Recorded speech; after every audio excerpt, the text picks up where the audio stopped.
before humans were humans, we've been plagued with two types of illness: physical and mental. We started really understanding physical illnesses maybe around a century and a half ago, and we started understanding mental illnesses even more recently, and I would say we still don't 100% know quite what we're doing when we're approaching mental illnesses and how to treat them. A lot of it has to do with the physiology of the brain, how different chemicals act in different kinds of brains, and more research is coming out, thankfully, but we're still trying to understand how to treat illnesses based on an individual basis. There's a lot of stigma that surrounds mental health, and I think that's largely in part due to the fact that it's only been really understood quite recently. There's a great difference in the amount of people who go to the doctor to help with physical illnesses than they do to help with mental illnesses, and that can cause a lot of problems in society. Physical illnesses can be pretty hard to diagnose. You might not know if someone has a bacterial or a viral infection, and it can be even harder to figure out what kind of mental illness somebody is suffering from. For example, one symptom can be caused by several different kinds of mental illnesses that all need to be treated in very different ways. But thankfully, with continuing research and the wider acceptance of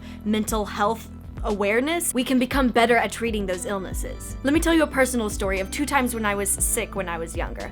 One time, I got influenza. Not the stomach flu, but kill a bunch of people in the early 1900s influenza.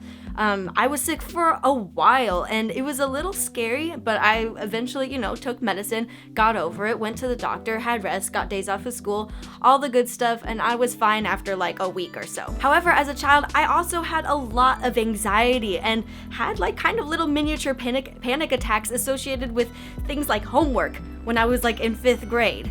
That's not the kind of stress a 5th grader should be going through.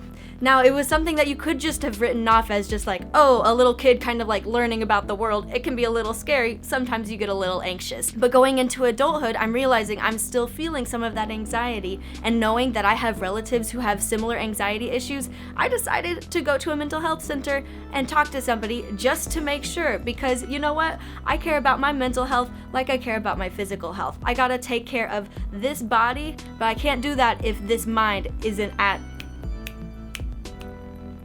Yeah. So I'm headed to the Burton Ashe Center. It's a local mental health clinic, and it's kind of a first step. So hopefully this works out well. Feel a little nervous. My stomach is just kind of oh.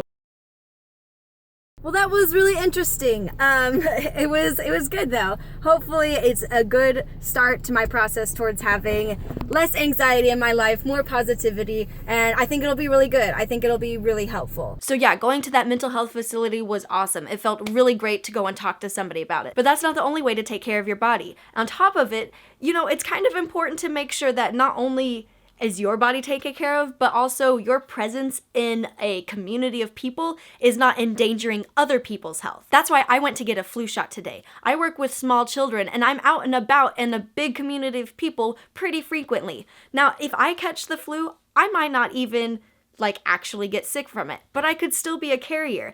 That could mean that I could give somebody with a weaker immune system, or someone who's really young and hasn't developed a good immune system yet, that means I could give them the flu, a potentially deathly illness.